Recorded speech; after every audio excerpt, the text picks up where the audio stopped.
Lagi viral policy ini, tiba-tiba menjadi monyet dan mengamuk saat bulan puasa. Assalamualaikum warahmatullahi wabarakatuh. Cerita ini mengisahkan tentang Ahmad, seorang polisi yang tiba-tiba berubah menjadi monyet di dalam kantor polisi. Sebelum menyimak kisahnya, sempatkanlah menulis sholawat Nabi di kolom komentar sebagai tanda penghormatan kita kepada beliau. Siang itu, matahari bersinar terik di atas langit kota. Udara di luar begitu panas, membuat siapapun yang berpuasa merasa haus dan lemas. Namun di dalam kantor polisi yang penuh kesibukan, suasana tetap berjalan seperti biasa. Para petugas sedang sibuk dengan laporan, ada yang berbincang santai, ada yang mengetik di komputer, dan ada yang sibuk menerima telepon. Di salah satu meja, seorang polisi bernama Ahmad sedang duduk sambil tersenyum sinis. Di depannya ada sebungkus nasi padang yang masih hangat, lengkap dengan segelas es teh manis yang berembun. Dengan santai, ia mengambil sendok dan mulai menyuapkan nasi ke dalam mulutnya, menikmati makanan itu tanpa peduli dengan tatapan rekan-rekannya. Ahmad, kau ini benar-benar tidak tahu malu. Kita semua sedang berpuasa dan kau malah makan di sini tanpa rasa bersalah, tegur seorang polisi lainnya, Brigadier Raffi. Ahmad tertawa kecil. Santai saja, Raf, aku memang tidak puasa, jadi kenapa harus sembunyi-sembunyi? Lagi pula, siapa tahu kalian jadi tergoda juga. Puasa itu kan cuma formalitas, katanya sambil mengangkat gelas es tehnya dan meminumnya dengan puas. Beberapa polisi yang ada di ruangan itu hanya bisa menggelengkan kepala, merasa kesal dengan kelakuan Ahmad yang selalu menyepelekan ibadah. Ini bukan pertama kalinya ia melakukan hal seperti itu. Setiap Ramadan tiba, Ahmad selalu sengaja makan di depan rekan-rekannya yang berpuasa. Ia bahkan sering menggoda mereka agar ikut batal. Namun tak ada yang menyangka bahwa siang itu akan menjadi hari yang mengubah hidupnya selamanya. Tiba-tiba Ahmad merasakan sesuatu yang aneh di tubuhnya. Kepalanya terasa pusing, keringat dingin mulai bercucuran, dan jantungnya berdetak cepat. Ada apa ini? Kenapa badanku terasa aneh? Gumamnya, tangannya mulai bergetar dan rasa panas menjalar ke seluruh tubuhnya. Ia merasakan sensasi aneh seperti ada sesuatu yang tumbuh dari kulitnya. Beberapa polisi yang melihatnya mulai merasa khawatir. Ahmad, kau baik-baik saja? Tanya Raffi dengan nada khawatir. Namun sebelum Ahmad bisa menjawab, tubuhnya mulai berubah dengan cepat. Rambut di kepalanya seperti tebal, wajahnya berubah bentuk, hidungnya memendek, dan tangannya mulai mengecil. Suara rintihan, yang keluar dari mulutnya perlahan berubah menjadi suara jeritan khas seekor monyet. Ah! Seketika seluruh ruangan dipenuhi teriakan ketakutan. Para polisi yang ada di sana mundur dengan wajah penuh ketakutan dan kebingungan. Astaga, Ahmad berubah jadi monyet, teriak salah satu polisi. Semua mata kini tertuju pada makhluk kecil berbulu coklat yang duduk di kursi yang sebelumnya diduduki Ahmad. Monyet itu masih mengenakan seragam polisi lengkap dengan atributnya. Ia tampak kebingungan, matanya bergerak liar, dan tangannya yang kini berbentuk cakar kecil mencengkeram meja. Tak butuh waktu lama sebelum monyet itu mulai mengamuk. Ia melompat ke atas meja, menjatuhkan makanan yang tadi ia makan, lalu berlari ke sana kemari dengan lincah. Jangan biarkan dia keluar, perintah seorang polisi dengan panik. Namun monyet itu bergerak begitu cepat. Ia melompat ke atas lemari, meraih lampu gantung, lalu berayun dengan gesit. Ruangan yang sebelumnya hanya diisi dengan suara ketikan keyboard dan obrolan santai kini berubah menjadi penuh teriakan dan suara benda-benda yang jatuh berantakan. Sementara itu, kepala polisi, Kompol Suryana, yang baru saja keluar dari ruangannya, langsung terkejut melihat kekacauan yang terjadi. Apa yang sedang terjadi di sini? Tanyanya dengan suara lantang. Seorang polisi berlari mendekatinya dengan napas tersengal. Pak, ini gawat. Ahmad, dia berubah menjadi monyet. Kompol Suryana mengerutkan kening, mengira bahwa bawahannya hanya bercanda. Jangan main-main, mana mungkin seorang manusia bisa berubah menjadi monyet? Namun saat ia melangkah ke dalam ruangan dan melihat seekor monyet kecil mengenakan seragam polisi yang mengamuk di dalamnya, wajahnya langsung pucat. Astagfirullah, apa-apaan ini? Monyet itu melompat ke atas meja dan menatap Kompol Suryana dengan mata merah menyala. Ia berteriak kinong, dengan cepat berlari menuju jendela, berusaha mencari jalan keluar. Tutup jendelanya, jangan biarkan dia kabur, teriak Kompol Suryana. Beberapa polisi dengan sigap berusaha menghalangi jalannya. Namun, monyet itu semakin buas, menggigit dan mencakar siapa saja yang mendekat. Kita harus melakukan sesuatu sebelum keadaan semakin kacau, ujar salah satu polisi. Kompol Suryana berpikir sejenak, lalu dengan cepat mengeluarkan ponselnya dan menelpon seseorang. Budi, ini aku, Suryana. Cepat datang ke kantor polisi sekarang juga. Kami butuh bantuanmu.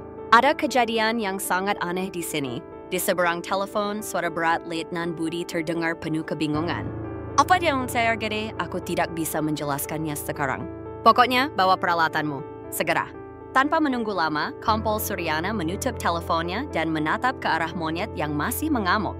Hatinya berdegup kencang. Ia telah bertugas sebagai polisi selama puluhan tahun menghadapi banyak kasus aneh, tetapi tak pernah sekalipun ia melihat sesuatu seperti ini.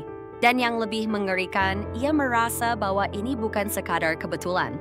Ada sesuatu yang lebih besar di balik kejadian ini, sesuatu yang belum bisa ia pahami.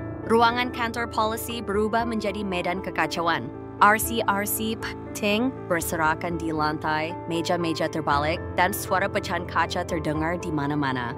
Para polis berusaha menghindari serangan dari monyet berbaju seragam polisi yang terus mengamuk tanpa henti.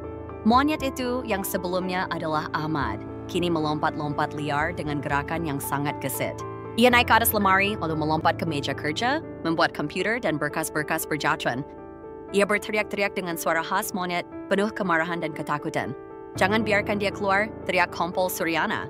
Beberapa polisi mencoba menghadangnya, tetapi setiap kali mereka mendekat, monyet itu mencakar atau menggigit siapa saja yang berani mendekat. Salah satu polisi, Brigadir Raffi, mencoba menggunakan tongkat polisi untuk menahan monyet itu, tetapi dengan gerakan cepat, monyet itu melompat dan mencakar lengannya. Dia menggigitku, teriak Raffi sambil mundur, memegangi lengannya yang berdarah. Polisi lainnya semakin panik. Mereka tidak tahu harus berbuat apa. Tidak ada yang pernah menghadapi situasi seperti ini sebelumnya. Seorang manusia yang berubah menjadi monyet itu di luar akal sehat mereka. Apa yang terjadi pada Ahmad? Kenapa dia bisa berubah seperti ini? Gumam salah satu polisi dengan wajah penuh ketakutan. Kompol Suryana menarik napas dalam-dalam. Aku tidak tahu, tapi yang jelas kita tidak bisa membiarkan dia terus mengamuk seperti ini. Monyet itu semakin liar. Ia berhasil menemukan jalan ke jendela dan dengan cepat mencoba membukanya. Jika ia berhasil keluar, tak terbayangkan apa yang akan terjadi. Dia akan kabur. Cepat lakukan sesuatu, teriak salah satu polisi. Dengan refleks cepat, seorang polisi melemparkan kursi ke arah jendela sebelum monyet itu sempat membukanya. Brak, kaca jendela pecah berantakan, tetapi monyet itu terkejut dan melompat mundur, jatuh ke lantai. Saat itu, Kompol Suryana kembali mengeluarkan ponselnya dan menekan nomor seseorang dengan tangan gemetar. Budi, di mana kau? Cepat datang. Situasinya semakin kacau. Di ujung telepon, Lieutenant Budi, seorang tentara yang sudah lama menjadi sahabatnya, menjawab dengan nada serius. Aku sedang dalam perjalanan. Bertahanlah sebentar lagi. Namun monyet itu tidak tinggal diam. Ia kembali bangkit dan kali ini lebih ganas dari sebelumnya. Ia mengangkat kursi dengan kedua tangannya yang kekol lalu melemparkannya ke arah polisi terdekat. Brak kursi itu menghantam meja, hampir mengenai kepala seorang polisi yang berhasil berlindung di balik meja. Dia semakin buas. Kita harus menghentikannya sekarang juga, kata seorang polisi dengan napas tersengal. Beberapa polisi bahkan menggunakan perisai anti huru-hara untuk mengepungnya. Mereka perlahan mendekat, berharap bisa menjebak monyet itu di sudut ruangan. Tetapi monyet itu tidak tinggal diam. Dengan gesit, ia melompat ke atas rak buku, menarik tumpukan berkas, dan menjatuhkannya ke arah polisi yang mendekat. Kita tidak bisa menangani ini sendiri. Pak, ini bukan lagi manusia. Ini sudah seperti binatang liar, teriak salah satu polisi. Kompol Suryana menatap monyet itu dengan tatapan serius. Dalam hatinya, ia masih sulit mempercayai bahwa makhluk liar itu adalah Ahmad, bawahannya yang baru saja bercanda dengan rekan-rekannya beberapa menit lalu. Namun sebelum ia berbuat melompat keluar, pintu kantor polisi terbuka dengan keras. Semua orang menoleh ke arah suara itu. Di ambang pintu, berdiri seorang pria bertubuh tegap dengan seragam militer, membawa senapan di pundaknya. Di belakangnya, beberapa tentara lainnya membawa alat jaring besar. Itu Letnan Budi. Begitu matanya melihat sosok monyet berbaju polisi yang masih mengamuk di dalam ruangan, raut wajahnya langsung berubah. Ia terpak di tempatnya, matanya membelalak. Astaga, apa yang sebenarnya terjadi di sini? Gumamnya. Monyet itu menoleh ke arah Letnan Budi dan mengeluarkan jeritan melengking, lalu kembali mengamuk. Ia melompat ke meja dan berusaha mencari celah untuk kabur. Letnan Budi segera memberi perintah. Bersiap, tangkap dia hidup-hidup, jangan biarkan dia kabur. Para tentara langsung merentangkan jaring besar mereka, mengepung monyet itu dari berbagai arah. Beberapa polisi yang sudah kelelahan mencoba membantu dengan cara menghalangi monyet itu dari belakang. Namun Ahmad atau monyet itu masih berusaha melawan. Ia menggigit salah satu tentara yang mencoba menjaringnya, lalu melompat ke atas rak buku lagi. Dia tidak akan menyerah begitu saja, kata salah satu tentara. Letnan Budi mengangguk. Kita harus bekerja sama, arahkan dia ke sudut ruangan. Beberapa tentara dan polisi mulai bergerak secara terkoordinasi. Dengan menggunakan tameng dan jaring, mereka mempersempit ruang gerak monyet itu. Monyet itu semakin panik, matanya liar mencari jalan keluar. Namun semakin Wanis berusaha melawan, semakin sempit ruang geraknya. Akhirnya, saat Diti mencoba melompat ke arah pintu, suas, sebuah jaring besar dilemparkan ke arahnya dan dengan cepat menjerat tubuhnya. Gocha! Teriak seorang tentara. Monyet itu berguling-guling di lantai, mencoba melepaskan diri. Tetapi jaring itu terlalu kuat. Ia mengereng dan menjerit dengan suara keras. Tetapi kali ini ia tidak bisa bergerak bebas. Semua orang terdiam. Nafas mereka terengah-engah setelah usaha panjang untuk menangkapnya. Kompol Suryana menatap monyet itu dengan tatapan tajam. Sekarang, kita harus mencari tahu apa yang sebenarnya terjadi. Lieutenant Budi mengangguk. Aku juga ingin tahu, ini di luar nalar. Namun sebelum mereka bisa mengambil keputusan, salah satu tentara berkata, Pak, mungkin kita butuh seseorang yang lebih memahami hal seperti ini. Kompol Suryana berpikir sejenak, lalu mengangguk. Aku tahu seseorang yang mungkin bisa membantu. Ia lalu mengambil ponselnya sekali lagi. Tetapi kali ini ia tidak menelpon polisi atau tentara lainnya. Ia menelpon seorang ulama. Dan petunjuk tentang kejadian aneh ini mungkin akan segera terungkap. Di dalam ruangan kantor polisi yang porak-poranda, suara jeritan monyet masih terdengar menggema. Monyet berbaju polisi itu terus meronta-ronta di dalam jaring yang menjeratnya, berusaha melepaskan diri. Matanya liar, tubuhnya menggeliat, dan cakarnya mencengkeram jaring kuat-kuat. Jangan biarkan dia lepas, perintah Kompol Suryana. Beberapa polisi dan tentara berusaha menahan jaring agar tetap erat. Namun meskipun ukurannya kecil, kekuatan monyet itu luar biasa. Jaring itu bergoyang hebat, seolah akan robek kapan saja. Lieutenant Budi mengamati dengan saksama, masih tidak percaya dengan apa yang dilihatnya. Ia sudah bertahun-tahun bertugas di medan perang, menghadapi situasi genting, bahkan pernah berhadapan dengan teroris. Tapi ini, seorang manusia yang berubah menjadi monyet, ini jauh di luar akal sehatnya. Aku belum pernah melihat hal seperti ini. Suryana, kata Lieutenant Budi pelan. Kompol Suryana mengangguk dengan wajah tegang. Aku juga tidak mengerti, tapi ini nyata. Kita harus mencari tahu penyebabnya sebelum hal ini bertambah buruk. Monyet itu kembali melolong keras. Kali ini suaranya terdengar penuh kemarahan dan ketakutan. Ia menggigit jaring, mencoba merobeknya dengan giginya yang tajam. Kita tidak bisa terus seperti ini, kata salah satu tentara. Apa kita bius saja dia?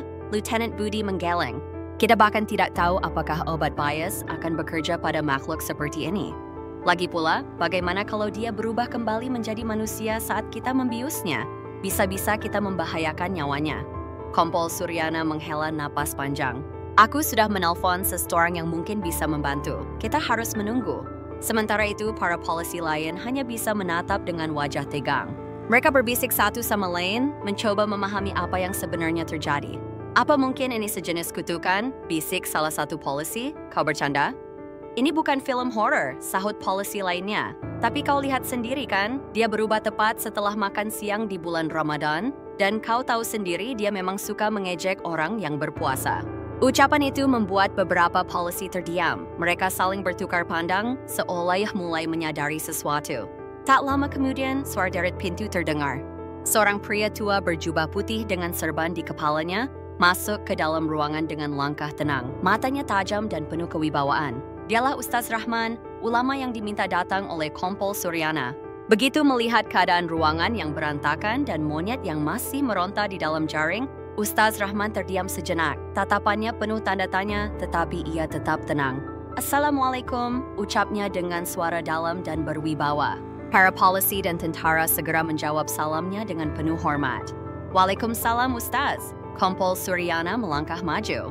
Ustaz, terima kasih sudah datang. Saya tahu ini mungkin terdengar gila, tapi kami butuh bantuan Anda untuk memahami apa yang terjadi. Ustaz Rahman mengangguk perlahan, lalu berjalan mendekati monyet itu. Begitu ia mendekat, monyet itu berhenti meronta. Matanya membelalak, napasnya tersengal-sengal, dan tubuhnya gemetar. Seolah-olah ada sesuatu dalam diri Ustaz Rahman yang membuatnya takut. Ustaz Rahman berjongkok di dekatnya, lalu mengulurkan tangan. Dengan lembut, ia menyentuh kepala monyet itu. Bismillah! Gumamnya pelan. Saat tangannya menyentuh kepala monyet itu, sesuatu yang aneh terjadi. Mata monyet itu yang tadinya liar dan penuh amarah tiba-tiba berubah. Ia menatap Ustaz Rahman dengan pandangan kosong, lalu mulai mengeluarkan suara lirih seperti suara tenggesan. Semua orang yang menyaksikan kejadian itu merinding. Ustaz Rahman menarik napas panjang, lalu menatap para polisi dan tentara di sekitarnya. Katakan padaku, apa yang telah dilakukan oleh orang ini sebelum berubah menjadi seperti ini? Tanyanya dengan nada serius. Para polisi saling bertukar pandang, kemudian Brigadier Raffi melangkah maju. Dengan suara sedikit kremtro, dia mulai bercerita. Ustaz, sebelum kejadian ini, dia sering tidak berpuasa di bulan Ramadan. Bukan hanya itu, dia juga sengaja makan di depan kami, mengejek kami yang berpuasa, dan bahkan mencoba menggoda kami agar ikut membatalkan puasa. Mata Ustaz Rahman menipit. Ia menatap monyet itu dengan pandangan yang sulit ditebak. Astagfirullah, gumamnya pelan. Ia terbitan menoleh kepada Kompol Suryana. Pak, ini bukan kejadian biasa. Ini adalah peringatan dari Allah. Dia telah melakukan kesalahan besar di bulan yang penuh berkah ini. Kompol Suryana mengangguk pelan. Wajahnya tampak tegang. Lalu apa yang harus kita lakukan, Ustaz? Ustaz Rahman menutup matanya sejenak, lalu berkata, kita harus membantunya bertobat. Ia lalu meminta segelas air putih. Seorang polisi segera mengambilkan air dan memberikannya kepada Ustaz Rahman. Ustaz Rahman kemudian membaca doa dengan suara lembut namun penuh keyakinan. Setelah selesai, ia perlahan menyiramkan air itu ke kepala monyet yang masih terjebak dalam jaring. Saat air menyentuh tubuh monyet itu, sesuatu yang luar biasa terjadi. Tubuh monyet itu tiba-tiba mulai bersinar, diselimuti cahaya putih yang terang namun tidak menyilaukan. Semua orang menahan napas, tidak percaya dengan apa yang mereka lihat. Lalu dalam hitungan detik, cahaya itu meredup dan sosok monyet itu perlahan berubah. Bulu-bulunya menghilang, tubuhnya membesar, wajahnya kembali ke bentuk semula. Dan di hadapan mereka, Ahmad kembali menjadi manusia. Tubuhnya lemas, wajahnya basah oleh air dan keringat. Isa membuka matanya dengan kebingungan, lalu menatap sekelilingnya. Apa yang terjadi padaku? Suaranya terdengar lemah. Kompol Suryana tidak menjawab. Ia hanya mengeluarkan ponselnya dan memperlihatkan rekaman kejadian tadi. Begitu melihat dirinya sendiri berubah menjadi monyet, mata Ahmad membesar, tangannya gemetar, wajahnya dipenuhi ketakutan. Ia menatap Ustaz Rahman dengan air mata mengalir di pipinya. Ustaz, saya benar-benar telah melakukan kesalahan. Suaranya bergetar, lalu ia mulai menangis. Ustaz Rahman menepuk pundaknya dengan lembut. Bertaubatlah. Nah, gunakan bulan penuh rahmat ini sebagai ladang pahala, bukan ladang dosa. Dan pada saat itu juga, Ahmad bersujud, menangis, dan berjanji untuk tidak pernah mengulangi kesalahannya lagi. Setelah Ahmad kembali menjadi manusia, suasana di kantor polisi masih dipenuhi ketegangan. Beberapa polisi masih berdiri terpaku, tidak percaya dengan apa yang baru saja mereka saksikan. Sementara itu, Ahmad sendiri masih terduduk di lantai, tubuhnya gemetar, wajahnya penuh air mata. Kompol Suryana menghela napas panjang, lalu menoleh kepada Ustaz Rahman yang masih berdiri dengan tenang. Ustaz, apa sebenarnya yang terjadi? Tanyanya dengan nada serius. Ustaz Rahman menatap Ahmad dengan penuh arti. Ia lalu mendekat dan berjongkok di hadapannya. Anakku, katanya dengan suara lembut namun tegas, apakah kau sadar apa yang telah kau lakukan selama ini? Ahmad mengangkat wajahnya yang penuh dengan rasa bersalah. Ia menelan ludah, mencoba mengatur napasnya yang masih tersengal. Saya tidak tahu. Ustaz, tadi saya sedang makan siang, lalu tiba-tiba semuanya berubah. Saya tidak ingat apa-apa setelah itu. Suaranya bergetar menunjukkan bahwa ia masih dalam kebingungan dan ketakutan. Ustaz Rahman mengangguk pelan, lalu menatap para polisi lain di ruangan itu. Katakan padaku, apa yang dia lakukan sebelum kejadian ini? Tanyanya. Brigadier Raffi, yang sejak tadi menyaksikan semua kejadian dengan wajah pucat, maju dan berkata, Ustaz, dia memang sering tidak berpuasa. Setiap hari dia makan di siang bolong, dan bukan hanya itu, dia juga sengaja memamerkan makanannya di depan kami yang sedang berpuasa. Beberapa polisi lain mengangguk setuju. Salah satu dari mereka menambahkan, dia bahkan pernah berkata kalau puasa itu tidak penting dan hanya untuk orang-orang lemah. Dia mengolok-olok kami yang tetap berpuasa, mengatakan bahwa kami hanya membuang-buang waktu. Ustaz Rahman menutup matanya sesaat, lalu menarik napas dalam-dalam. Astagfirullah, gumamnya pelan. Ahmad semakin menunduk, air matanya jatuh tanpa bisa ia tahan. Wajahnya dipenuhi rasa malu dan penyesalan. Jadi ini hukuman untuk saya? Tanyanya dengan suara serak. Ustaz Rahman menggeleng pelan. Bukan hukuman. Nah, ini adalah peringatan. Ahmad menatapnya dengan penuh tanda tanya. Kau telah melakukan sesuatu yang salah di bulan yang suci ini. Ramadan adalah bulan penuh berkah. Bulan di mana Allah memberikan kesempatan bagi kita untuk mendekatkan diri kepadanya. Tapi kau justru meremehkannya, bahkan mengajak orang lain untuk ikut dalam kesalahanmu. Apa kau sadar betapa beratnya dosa itu? Ahmad terisak. Saya tidak pernah berpikir sejauh itu. Ustaz, saya hanya bercanda. Ustaz Rahman menatapnya tajam. Canda, mengajak orang lain berbuat dosa bukanlah sesuatu yang bisa dijadikan bahan bercandaan. Mungkin kau menganggapnya sepele, tapi di mata Allah itu adalah kesalahan besar. Semua orang yang berada di ruangan itu terdiam. Beberapa polisi tampak menundukkan kepala seolah ikut merasakan beratnya kata-kata yang diucapkan oleh Ustaz Rahman. Kompol Suryana menghela napas panjang. Lalu Ustaz, apa yang harus kita lakukan sekarang? Ustaz Rahman tersenyum tipis, lalu menepuk pundak Ahmad dengan lembut. Allah Maha Pengampun. Nah, jika kau benar-benar menyesali perbuatanmu, maka bertobatlah dengan sungguh-sungguh. Mintalah ampun kepada Allah, dan jangan pernah mengulangi kesalahan ini lagi. Ahmad terisak semakin keras. Dengan tubuh lemah, ia berusaha bangkit, lalu perlahan-lahan bersujud di lantai kantor polisi yang masih berantakan. Ya Allah, ampuni aku. Isaknya pelan. Aku telah berbuat dosa. Aku telah menyesal. Semua orang yang melihatnya ikut terharu. Beberapa polisi bahkan tampak menyeka mata mereka yang mulai basah. Ustaz Rahman tersenyum penuh kebijaksanaan. Ia selalu menoleh kepada Kompol Suryana. Pak, izinkan saya memberi sedikit nasihat kepada semua yang ada di sini, tanyanya. Kompol Suryana segera mengangguk. Tentu. Ustaz, kami semua butuh bimbingan setelah kejadian ini. Ustaz Rahman berdiri di tengah ruangan dan mulai berbicara. Saudara-saudaraku setia sekalian, kejadian yang kita saksikan hari ini bukanlah sesuatu yang biasa. Ini adalah pengingat bagi kita semua bahwa Allah bisa menunjukkan kekuasaannya kapan saja dan dengan cara yang tidak kita duga. Apa yang terjadi pada saudara kita ini adalah bentuk kasih sayang Allah. Dia tidak dihancurkan, tetapi diberikan kesempatan untuk bertobat. Semua orang mendengarkan dengan penuh perhatian. Ramadan bukan sekadar bulan di mana kita menahan lapar dan dahaga. Ini adalah bulan di mana kita melatih diri untuk menjadi lebih baik, lebih sabar, lebih dekat dengan Allah. Tapi seringkali kita lupa akan hal itu. Kita menganggap ibadah hanya sebagai kewajiban, bukan sebagai kebutuhan. Kita meremehkan perintah Allah, bahkan mengajak orang lain untuk ikut dalam kesalahan kita. Ustaz Rahman menatap wajah-wajah yang kini penuh perenungan. Saudara-saudaraku, kita tidak tahu kapan ajal menjemput, tapi kita masih diberi kesempatan untuk bertobat. Gunakan waktu yang masih kita miliki untuk memperbaiki diri. Jangan sampai kita menyesal saat semuanya sudah terlambat. Hening, tidak ada satupun yang berbicara. Ahmad yang masih bersujud di lantai mengangkat kepalanya. Dengan mata sembab, isu beras dengan suara penuh tekad. Ustaz, saya ingin berubah, saya ingin menebus kesalahan saya. Ustaz Rahman tersenyum hangat. Alhamdulillah. Mulailah dengan menjalani Ramadan ini dengan sepenuh hati. Berpuasalah, beribadahlah, dan jangan pernah lagi meremehkan perintah Allah. Ahmad mengangguk dengan penuh keyakinan. Kompol Suryana menghela napas lega. Ia menatap Ustaz Rahman dengan rasa terima kasih. Terima kasih, Ustaz. Saya tidak tahu apa yang akan terjadi jika Anda tidak datang. Ustaz Rahman muncul tersenyum. Saya hanya menyampaikan kebenaran. Hidayah itu datang dari Allah. Akhirnya Ahmad berjanji untuk berubah dan menjalankan ibadah Ramadan dengan penuh keikhlasan. Kejadian ini menjadi pelajaran bagi semua polisi di kantor tersebut bahwa Ramadan bukan hanya tentang menahan lapar dan haus, tetapi juga tentang menahan diri dari perbuatan buruk. Mereka semua belajar bahwa Allah bisa memberikan peringatan dengan cara yang tidak terduga dan bahwa pintu taubat selalu terbuka bagi siapa saja yang ingin memperbaiki diri. Cerita ini mengajarkan kita tentang pentingnya menghormati bulan Ramadan, tidak meremehkan perintah Allah, serta selalu membuka hati untuk bertobat dan berubah menjadi lebih baik. Demikianlah kisahnya, kurang lebihnya mohon maaf.